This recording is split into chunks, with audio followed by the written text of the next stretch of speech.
Hello everyone. आज मैं आप लोगों के लिए ड्राई फ्रूट्स लड्डू की रेसिपी लाई हूँ। अगर आपको कमर दर्द, घुटनों में दर्द और सर्वाइकल रहता है तो आप ये लड्डू रोज भी एक खा लेंगे तो इन सब चीज़ों से आपको बहुत ही आराम मिलेगा। वैसे भी हम इन लड्डुओं को शुगर फ्री बनाएंगे तो ये टेस्टी के साथ साथ ही हेल्दी भी है। अगर आपके बाल भी झड़ते हैं ना तो भी ये लड्डू आपके लिए बहुत फायदेमंद है। तो देख लेते हैं आज की ये रेसिपी। नमस्कार, तो स्वागत है आप लोगों का मेरे चैनल में। तो शुरू करते हैं आज की मज़ेदार रेसिपी। तो बनाना स्टार्ट करते हैं। सबसे पहले मैं यहाँ पे ये अलसी ले रही हूँ। ये आपको मार्केट में बहुत आराम से मिल जाएगी। तो अलसी में ओमेगा 3 फैटी एसिड और फाइबर भरपूर मात्रा में पाया जाता है। अलसी में विटामिन ए पाया जाता है जो बालों को पोषण देता है और बालों की झड़ने की जो समस्या है ना उससे हमें निजात दिलाता है। अलसी में एंटीऑक्सीडेंट होते हैं जो कैंसर, डायबिटीज और हार्ट प्रॉब्लम्स के रिस्क को कम करने में मदद करता है। अगर हम अपने डेली रूटीन में अलसी का इस्तेमाल करते हैं तो ये हमारे बैड कोलेस्ट्रॉल के स्तर को कम करने में भी मदद करता है। तो इसे हमें कंटिन्यू ड्राई रोस्ट ही करना है। अब जब ये अच्छे से भून जाएगा तो हम इसको निकाल लेंगे। अब मैं यहाँ पे सनफ्लावर सीड ले लूँगी। सूरजमुखी के जो बीज होते हैं वो ले लेंगे। तो इससे ना शुगर कंट्रोल पे रहता है और मोटापा भी कम करने में ये फ़ायदा देता है। इसमें मैग्नीशियम भरपूर मात्रा में पाया जाता है जो हड्डियों को मजबूत करता है और हृदय को स्वस्थ रखता है। तो यहाँ पे हमें इसे भी ड्राई रोस्ट कर लेना है। जब हल्का सा ये गोल्डन कलर का हो जाएगा तब हम इसे निकाल देंगे। तो ये सारे सीड्स हम इसको ड्राई रोस्ट इसलिए कर रहे हैं ताकि इसकी जो सेल्फ लाइफ है वो बढ़ जाए और हमारे लड्डू काफ़ी देर तक चलें। अब मैं ले लूँगी 1 कप पम्पकिन सीड्स। तो इसे भी हमें ड्राई रोस्ट कर लेना है। तो पम्पकिन सीड्स जो है ना वो हमारी एनर्जी लेवल को बढ़ाता है, डायबिटीज़ को कंट्रोल में रखता है और बालों की ग्रोथ में भी ये महत्वपूर्ण भूमिका निभाता है।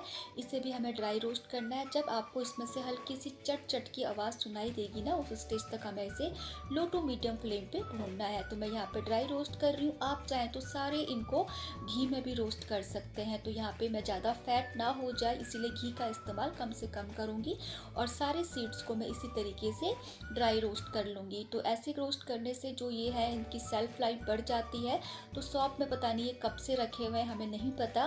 तो इसीलिए मैं यहाँ पे इनको ड्राई रोस्ट करके एक एक करके निकाल देंगे। तो देखिए ये भी हल्के से अच्छे सा कलर इस पर आ गया है। अब मैं इन्हें भी निकाल लेती हूँ। अब मैं यहाँ पे 1 कप बादाम ले लूँगी और इन्हें भी ड्राई रोस्ट कर लूँगी। तो ऐसे रोस्ट करने से एक तो इसका टेस्ट बढ़ जाता है और एक इसकी सेल्फ लाइफ भी बढ़ जाती है। तो बादाम खाने के भी बहुत सारे फ़ायदे हैं। ये हमारे स्किन को स्मूथ कर रखते हैं। अगर आपका स्किन ड्राई है तो आपको बादाम ज़रूर से खाने चाहिए। इससे याददाश्त अच्छी होती है और ये बादाम खाने से हमारे हेयर फॉल भी कम होते हैं। तो इन्हें भी अच्छे से रोस्ट करके हम इनको भी निकाल लेंगे। अब मैं यहाँ पे 1 कटोरी तिल ले लूँगी। तो तिल के बीज में कैल्शियम, मैग्नीशियम और गुड फैट जैसे कई न्यूट्राइंट्स पाए जाते हैं। अगर आप डेली रूटीन में तिल का प्रयोग करते हैं तो इसमें पाए जाने वाला प्रोटीन आपको एनर्जी देता है और पूरे दिन आपको एनर्जेटिक बनाए रखने में मदद करता है। तो इन्हें भी अच्छा सा पिंकिश कलर होने तक रोस्ट कर लेंगे। तो तिल बहुत सॉफ्ट होते हैं ना, ये बहुत जल्दी से रोस्ट हो जाएंगे, इस बात का ध्यान रखिए। देखिए हल्का सा गोल्डन कलर आ गया, इन्हें भी हम निकाल लेंगे। अब मैं यहाँ पे हाफ कप काजू ले लूँगी। काजू खाने से बोन की ग्रोथ काफ़ी अच्छे से होती है और माइंड काफ़ी शार्पन यानी बहुत तेज हो जाता है। बच्चों को काजू जरूर से देने चाहिए। साथ ही ये हमारे डाइजेस्टिव सिस्टम को भी सही रखता है। तो ये भी गोल्डन कलर के हो गए हैं, इन्हें भी हम निकाल लेंगे। अब मैं यहाँ पे हाफ कप अखरोट ले लूँगी। अखरोट को भी हम अच्छे से ड्राई रोस्ट कर लेंगे। तो अखरोट में ओमेगा 3 फैटी एसिड पाया जाता है जो खराब कोलेस्ट्रॉल के स्तर को कम करता है। इससे न केवल एनर्जी बढ़ती है बल्कि हमारी फिटनेस भी काफ़ी अच्छी रहती है। अखरोट का सेवन हड्डियों के लिए बहुत फ़ायदेमंद माना जाता है।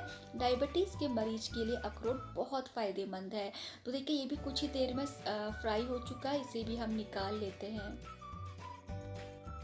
अब मैं यहाँ पे 3-4 चम्मच खसखस ले लूँगी, पॉपी सीड्स, इसे भी हमें ड्राई रोस्ट कर लेंगे। तो पॉपी सीड्स का सेवन करने से ना हमें जो अनिद्रा की बीमारी होती है उससे छुटकारा मिलता है। ये हमारी हड्डियों को मजबूत करता है। जो हमें थकान, कमजोरी सी महसूस होती है ना वो खसखस का इस्तेमाल करने से दूर हो जाती है। तो देखिए बहुत जल्दी से रोस्ट हो जाता है, ये काफ़ी अच्छा से रोस्ट हो गया। अब हम इसे भी निकाल लेते हैं। तो अब मैं यहाँ पे मखानों को रोस्ट कर लूँगी, तो इन्हें भी कंटिन्यू स्टीयर करते हुए हमें तब तक इसको फ्राई करना है जब तक कि ये क्रंची ना हो जाए। तो मखाने खाने के भी बहुत सारे फ़ायदे होते हैं। अगर आपको किसी भी तरह की थकान, कमज़ोरी है तो आपको मखाने ज़रूर खाने चाहिए। तो इसे भी हमें अच्छे से कर लेना है फ्राई। देखिए इस तरीके से ये हो चुका है। कंटिन्यू स्टीयर करते रहेंगे हम मखानों को। और एक मखाना मैं आपको दिखा देती हूँ, जब इस तरीके से मखाना अच्छे से पूरा टूट जाए ना, ये देखिए, तो ये परफेक्ट है, हमारा मखाना अच्छे से फ्राई हो चुका है। अब हमें इसे भी निकाल लेना है। अब मैं यहाँ पे 1 कप डेसिकेटेड कोकोनट ले रही हूँ, तो इसे भी हमें कंटिन्यू स्टीयर करना है। ध्यान रखें ये बहुत जल्दी से फ्राई हो जाएगा, इसलिए ध्यान रखें। सूखे नारियल में एंटीऑक्सीडेंट पाए जाते हैं जो हमारे इम्यून सिस्टम के साथ साथ हार्ट हेल्थ को भी बेहतर करता है। तो देखिए बहुत जल्दी से फ्राई हो गया, इसे अब हम निकाल लेंगे। ये जल जाएगा तो हमारे पूरे लड्डुओं का टेस्ट खराब हो जाएगा।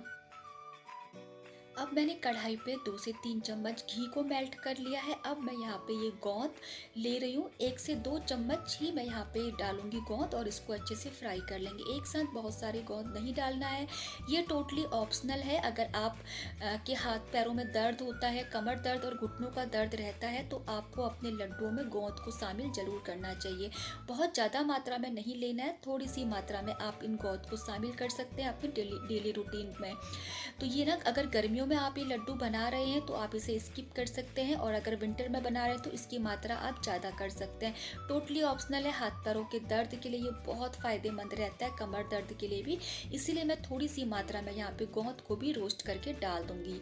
तो देखिए इसको चेक कर लेते हैं। ये देखिए ये काफ़ी अच्छे से फ्राई हो चुका है, बिल्कुल इस तरीके से चूरा हो जाना चाहिए। तो इसका मतलब ये काफ़ी अच्छे से फ्राई हो गया। हम इसको भी निकाल लेंगे। तो मैंने सारी गोंद फ्राई कर लिया। अब इसी कढ़ाई में मैं 2 से 3 चम्मच घी का और डाल दूंगी और इसे मेल्ट होने दूंगी। तो अब मैं यहाँ पे अपने लड्डुओं का टेस्ट बढ़ाने के लिए 1 कप के बराबर बेसन ले रही हूँ। तो इस घी पे हमें बेसन को अच्छे से रोस्ट करना है। तो बेसन डालना टोटली ऑप्शनल है, आप इसे स्किप भी कर सकते हैं। लेकिन अगर बेसन डालेंगे ना तो हमारे जो ये ड्राई फ्रूट्स के जो लड्डू है ना, इसका बहुत अच्छा टेस्ट आता है बेसन डालने से। इसीलिए मैं यहाँ पे बेसन का इस्तेमाल कर रही हूँ। तो देखिए अभी आपको ये बिल्कुल ड्राई ड्राई लग रहा होगा बेसन।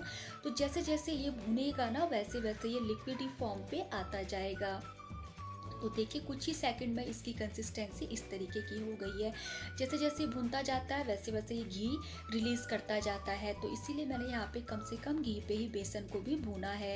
ये देखिए परफेक्ट कंसिस्टेंसी हो गई है। तो घी आप इसको कैसे पहचाने, तो जब आप बेसन को ऐसे देखेंगे तो ये आपको दानेदार महसूस होगा, दिखेगा दानेदार, और इसका कलर भी हल्का सा चेंज हो जाएगा। ध्यान रखें लो टू मीडियम फ्लेम पे ही बेसन को भूनेंगे। तो अब मैं इसको भी निकाल लेती हूँ, ये भी हो चुका है। अब यहाँ पे मैं वापस 1 चम्मच घी डाल के इसे मेल्ट कर लूँगी। अब मैं यहाँ पे ये देखिए 500 ग्राम खजूर, इनको मैंने इस तरीके से कट कर लिया है। इसके जो सीड्स थे वो अलग कर लिया है। आप चाहें तो उसे ग्राइंड भी कर सकते हैं और उसके बाद इस तरीके से कुक कर सकते हैं। तो मैंने यहाँ पे डायरेक्ट डाल दिया क्योंकि जो मेरे डेट्स है ना ये काफ़ी सॉफ्ट वाले हैं। तो न्यूट्रिशंस से भरपूर खजूर हड्डियों को मजबूत बनाता है। ये प्रोटीन से भरपूर बैड कोलेस्ट्रॉल को कम करने में मदद करता है। इसके नियमित सेवन से न सिर्फ मेटाबॉलिज्म बूस्ट होता है, साथ ही तनाव भी कम होता है। तो देखिए यहाँ पे थोड़ी ही देर में ये इस कंसिस्टेंसी का हो जाता है। अगर आपके जो डेट्स हैं वो थोड़े से ड्राई वाले हैं तो आप यहाँ पे हाफ कप पानी लेके उसको इस तरीके से कुक भी कर सकते हैं। तो ऐसी ही कंसिस्टेंसी हो जाएगी। तो देखिए यहाँ पे काफ़ी अच्छे से फ्राई हो चुका है।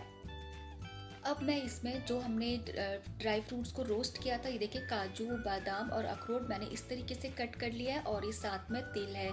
इन सबको मैंने ऐसे इस पे डाल दिया है। तो मैंने ना इनको ऐसे ही कट किया है। आप चाहे तो ग्राइंडर में भी ग्राइंड कर सकते हैं, तो उसमें ना बहुत पाउडरी फॉर्म बन जाता है। हमें पाउडरी फॉर्म्स नहीं चाहिए, थोड़े से चंक्स वाले मुझे ड्राई फ्रूट चाहिए थे, इसीलिए मैंने इस तरीके से छोटे छोटे कट कर लिया है। ये मिक्स कर दिया है। अभी मखाने को मैंने ग्राइंडर में ग्राइंड किया था।